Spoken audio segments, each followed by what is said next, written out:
This is another video in an RPG learning group series.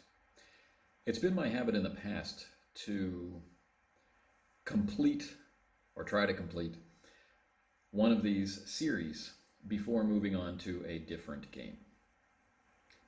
But that really isn't an accurate model of the way that I do things. I always have a large stack of different games that I'm reading pieces of all the time. My first read through of a game, I read it from start to finish. And then I go back and I look at specific things, or I compare different games or whatever. But I always have this stack of games that I'm looking at. And there's always a stack of games that I'm running. And there's a stack of games that is next in line. So as one campaign comes to an end, it goes on the shelf or somewhere else and a new game takes its place. So to better model what actually happens around here, the way I actually do things, we'll be looking at multiple games in pieces, step by step, from start to finish. And the most recent video that I've done in that vein looks at Agents of Concordia. And that's a game that, for one reason or another, maybe it's some aspect of the game, or it's translation into English, or maybe it's some aspect of just myself and my preferences, I'm struggling with that game a little bit. And so that video series will be looking at the process of learning a new game that you're not exactly sure of. There's something about the game that you really like, and there's something about the game which is giving you some friction, or you are adding friction into what should be a pretty frictionless experience. But this video is not about that. This one is looking at an expansion for Mythras, and what I'm talking about is, might be a little difficult to see, after the Vampire Wars. This is, well, it's a standalone setting for Mythras by the design mechanism. Mythras is, of course, a fantastic, my favorite implementation of the D100 rule set ever. Mithras's default setting is a Bronze to Iron Age orientation leaning toward fantasy. And with the Luther Arkwright expansion, that goes from the Iron Age all the way up to far, far, far future stuff. So using Mythras and something, you can create or recreate, invent, or model an awful lot of settings, either fictional or historical or some melange of both.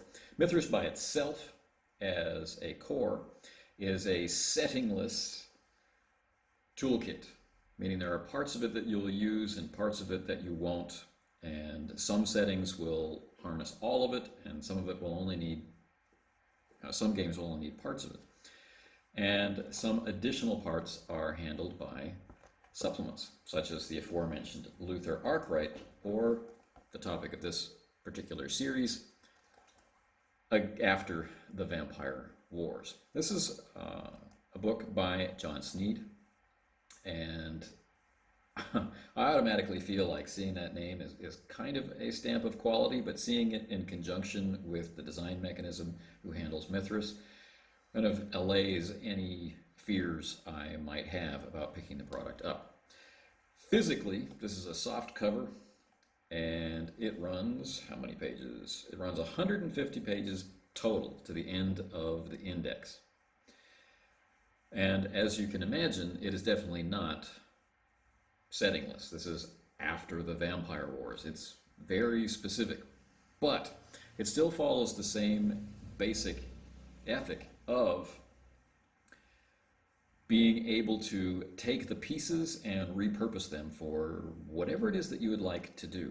So you can take Mythras as the core and this as the specifics and run After the Vampire Wars.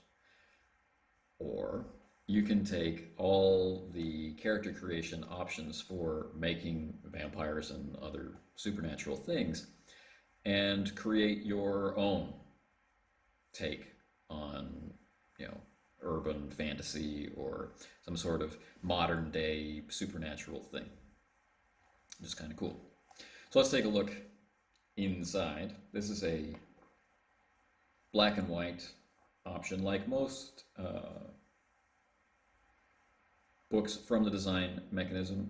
It's in black and white, although that may be changing now with more full color productions coming along with Lyoness and that sort of thing. But anyway, this one is black and white interiors, very easy to read, kind of a small font, 2 columns, and it makes good use of Mythras, almost like the gentleman who wrote it actually plays it. So, when we go to the beginning, we open right up with the table of contents, which crosses 2 pages, begins with an introduction telling us about the setting, the war, humanity and the supernatural, supernatural creatures, the other world, using this book, and then a bibliography. Let's go to using this book on page 7, because this will give us some useful insight into using this book. That's why it's called that. All right, using this book, After the Vampire Wars, consists of the following main chapters. Chapter 1, Shadowing. Chapter 2, History. Chapter 3, Character Creation. Chapter 4, Skills. Chapter 5, Powers and Magic. Chapter 6, The Other World. And Chapter 7, Supernatural Society. Chapter 8, Supernatural Creatures. Chapter 9, Storytelling. And then the bibliography, which is divided into fiction, television, and movies. So let's start there. Let's see what inspires this setting and what other things we could use this to model. Unlike many such inclusions in games, the author gives us a brief read of each of these suggestions. Right? So the fiction section opens up with urban fantasy is exceedingly common, but urban fantasy with good world building remains somewhat rare, as is urban fantasy where the supernatural is no longer hidden. It's interesting. So we start out with an anthology, Welcome to Border Town, from 2012, and the author gives us his reasons for including it. We've got the Dresden Files. I think that's pretty much a requirement. We've got the Anita Blake series. We have, for television, we have Angel. And we have the Dresden Files, which, the Dresden Files struggled a bit to be exactly the Dresden Files. Wasn't really sure where it was going to go or how it was going to do it, but it definitely is worth a watch. And it definitely needed more than 13 episodes to find itself. Grimm, Lost Girl, True Blood, The Vampire Diaries. And then for movies, we've got The Last Witch House, Night Watch, and The Sixth Sense. That's an interesting mix of different influences or recommendations to get a sense of things. All right. So, one of the things that stands out about this product also is its focus on power levels, because it's such a core concept to a lot of urban fantasy, especially creatures who are exceedingly old or are in some way otherworldly or from a power source or a tradition or something along those lines, which makes them more capable or more of a threat or more experienced or whatever it is. So for this video, we're going to take a look at the few pages that go into the shadowing chapter, chapter 1. And that will be us getting our feet wet with After the Vampire Wars.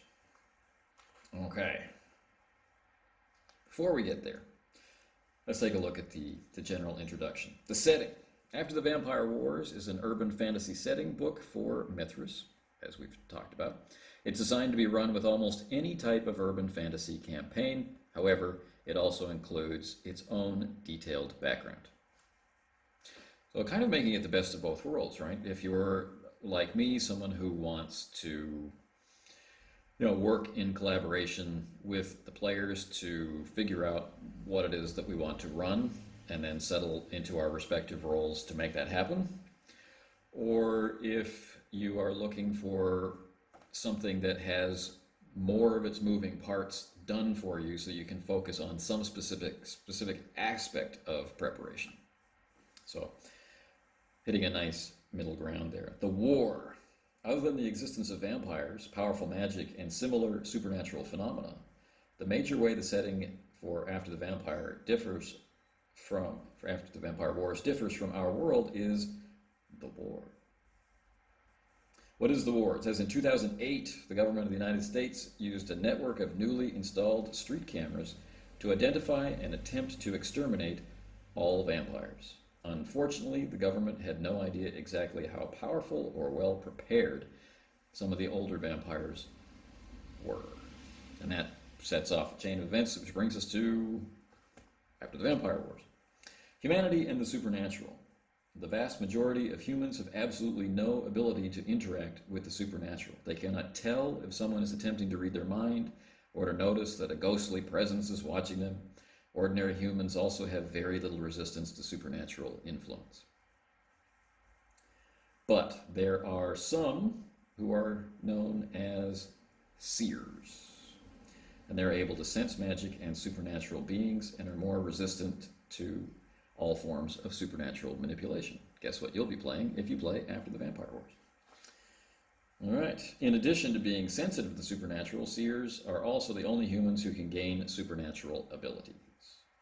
For most of human history, seers have been exceedingly rare, with roughly one person in 1,000 being one. However, during the war, massive numbers of people were exposed to a wide variety of supernatural influences, and as a result, the number of seers increased dramatically. Supernatural creatures. In addition to seers, humanity also shares the planet with various other supernatural beings. Vampires are the most well-known and the most dangerous because, after all, they're in the title of the game. Anyone can be transformed into a vampire regardless of whether the person was a seer or not. But there are also lycanthropes, and there are fae and half-fae, and there are mysterious shifters who must feed on human mental energy. So it's pretty juicy, the different options that are available. There's also the other world. The physical world is not the only realm.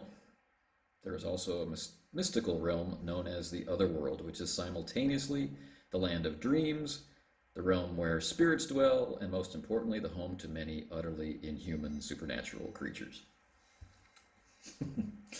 All right.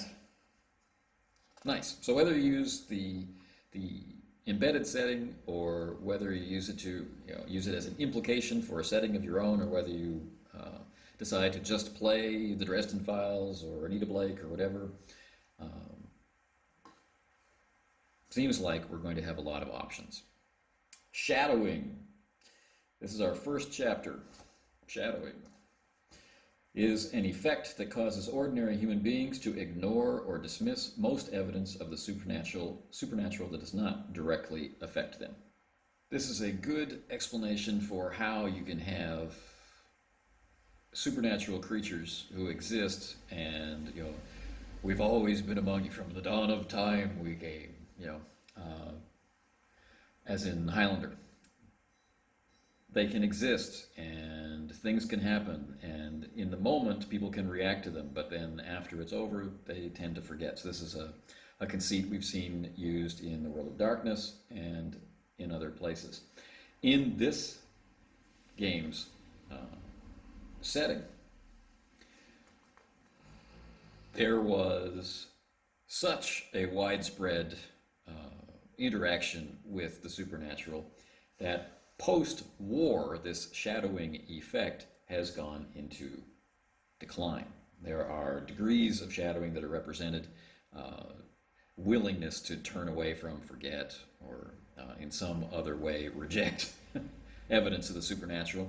And there are groups of people called the unseeing, a small number of people who will never, under any situation, be able to recognize that the supernatural has affected them. So that's another juicy tidbit. I'm quite interested in being able to play with that and seeing how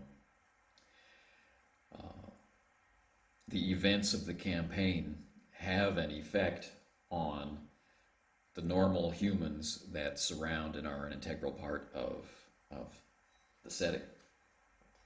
All right. And I like the fact that this effect, this kind of protective coloration for the supernatural species, or this defense mechanism of the humans, that a major event has had an effect on it. So we have things in terms of shadowing for its effects on people. We have dismissal, we have avoidance, we have belief. So let's talk about belief. Belief. These people believe in the supernatural and are willing to interact with supernatural creatures and powers. However, possessing this degree of shadowing says nothing about the person's attitudes toward the supernatural. Some believers are fascinated, and others are content to study it. However, many believers hate and loathe some or all of the supernatural.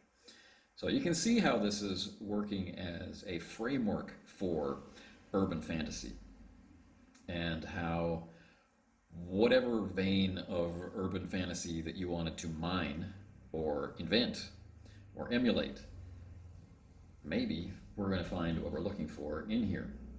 So this shadowing chapter ends off with supernatural threats.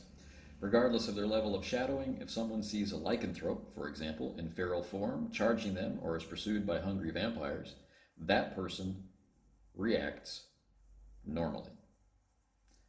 The same is true with someone who clearly witnesses a supernatural attack from a short distance away.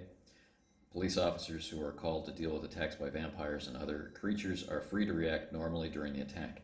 Afterwards,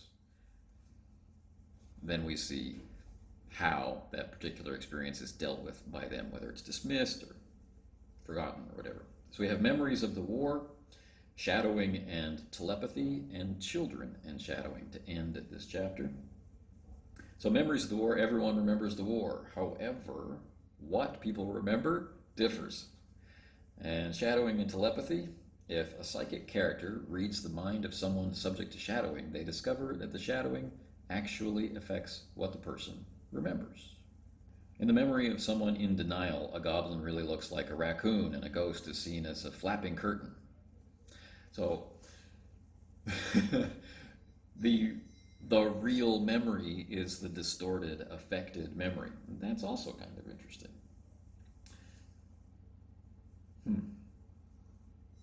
However, changing someone's degree of shadowing allows them to remember supernatural incidents more clearly and can reduce the difficulty of roles to implant an obviously supernatural false memory.